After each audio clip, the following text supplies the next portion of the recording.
Emotional intelligence, if you're dealing with somebody who fundamentally isn't very emotionally intelligent, yeah, you're right. There's only so far they can take you, and it gets dangerous. So what do you think is a healthy approach? Because look, I actually believe personal development is very important. And, you know, the stuff you create and talk about how to identify certain things, it's all. What do you think is a healthy way for people who are maybe looking to improve things in their life, or like what is a healthy way of dealing with that? I think what would save us all a lot of trouble is if we took the advice. I think Freud took it from Dostoevsky and the brothers Karamazov, which is we should seek to be as rigorously honest with ourselves as we can. And you have that as the starting point. As soon as you start bullshitting yourself and bullshitting other people, you should stop. There's no too many people involved in the NLP community think and talk about NLP like it's a trick for tricking people, getting girls into bed, getting people to buy used cars or buy things they don't need. Should never have been seen that way. So if we start with a good principle, which is be rigorously honest with yourself, which is extremely demanding. It's a very, very hard thing to follow up on. And painful too. Extremely painful. And that's where you see that principle overlaps with the Jungian idea, which is probably something else we should bring back, that we must integrate our shadow. We have to integrate the unconscious. We're not little angels and saints, virtuous beings toddling around on earth. We have darkness inside of us. And to say, well, that's not me, that's them, that's outside of me, is just an infantile defense mechanism. I mean, in terms of psychoanalytic theory, what you're doing, it's scapegoating in principle. There's no sin in me. I'm free of sin. All the sin is over there or over there or over there. That is easy to do, commonplace, but extremely dangerous, because if you start believing you're free from sin, you can attack people, and you know you lose humility then. So that would help. Shadow integration would help, I think. And we see that a lot right the way through our culture now, where people like to portray themselves as being free from sin on the one hand, and on the other hand, they go, right, it's therefore fine to destroy this person's reputation or livelihood. In many ways, the whole project that you guys have been engaged in, looking at it from my perspective solipsistically, is like you're looking at shadow-activated people and you're trying to point out the shadow, because it's not fair. These are justice warriors, but they're unjust. Yeah. So you're pointing out, hey, excuse me, Emperor's got no clothes on here. You're not so great yourself. You're shouting about anti-racism in the most racist way possible, for example. And that's 100% shadow activation. That's people who've slipped into their unconscious, and even more frighteningly, they find other people who've slipped into their own unconscious in the same way.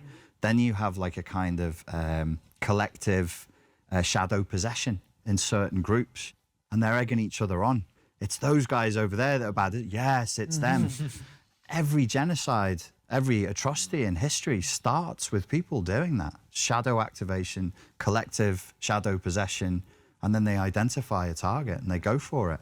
So I think like honesty, keeping ourselves honest, being able to reflect, being able to understand that we have an unconscious that needs integrating, and being able to call each other out. You know, we should, if we trust each other and act in good faith, you should be able to say, hang on a second, Francis, that's feedback. That's where psychoanalysis is powerful when it's at its best. Psychotherapy works great. If you have that faith and if you have that rapport and it's done in good faith, we can support each other to integrate our own shadows, I think, over time. Because we all have egos, we all have narcissism. Nobody's free from it. It's interesting because I know you recently watched the video that we put out about all our journey here. And part of it that we never really got to talk about, simply because it didn't come up, is actually a lot of the conversations we have off screen is about, you know, how do we improve as people? How do we improve as a team? You know, and frankly, there have been times when Francis said to me, look, you're doing this and it's not constructive, and vice versa. That to me is so important. But we do seem to live in a culture now where we've been allowed, because I think of social media, I don't know what your view is on that, where we just project this image of ourselves as perfection. And you can't back down from that in public anymore. You know? Yeah, it's a real shame. It's like a sunk cost fallacy, isn't it? You know, you've been telling the world and telling yourself you're perfect for 5, 6, 7 years. You've got your 1.2 million followers. You're going to go back and be like, sorry about this, folks. I'm actually full of shit. I'm a scumbag, was the whole time. Sorry about that. You know, it's hard, but in many ways we should. I mean, I just released a video recently saying to my followers, like, I've just gotten back into a narcissistically abusive relationship. Now, I teach avoidance and recovery from narcissistic abuse relationships. If you don't want to listen to anymore, I understand. I'm fallible. I still have an unconscious. I still become shadow activated. Usually lust is a bit of a weakness, but that's a weakness in everybody. So once the intimacy button gets triggered, the lust button is triggered, I'm not as rational as I would be otherwise. And you start to compromise on your own moral boundaries. But these ideas that we're talking about now, they're not popular. And I think that social media is not the cause, but it's been an accelerant because it's permitted us our own solipsism. And it's fed us our own bullshit back to us. And it's got this masturbatory quality to it. You're inside your own head, sort of pleasuring yourself with your own wonderful, hyper-idealized self-image. And nobody's cutting in and saying, hang on though, lads, you are actually a bit of a bellend. Stop. Sometimes, you've got to stop doing that.